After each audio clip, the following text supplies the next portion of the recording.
দুঃখ একটা, ওসমান হারাইছে, আমার দুঃখ দুইটা, আমার খাদ্য ভান্ডার হারাই গেছে, কোমরে যেটা রাখছি আর বাইর করে নবীর দুয়ার খেজুর খাইছে।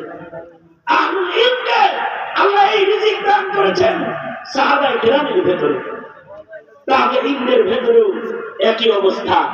তাবেঈনদের কেউ আল্লাহ তাআলা গায়েবের রিজিক খাওয়াইছেন, গায়েবের খাজানার রিজিক খাওয়াইছেন।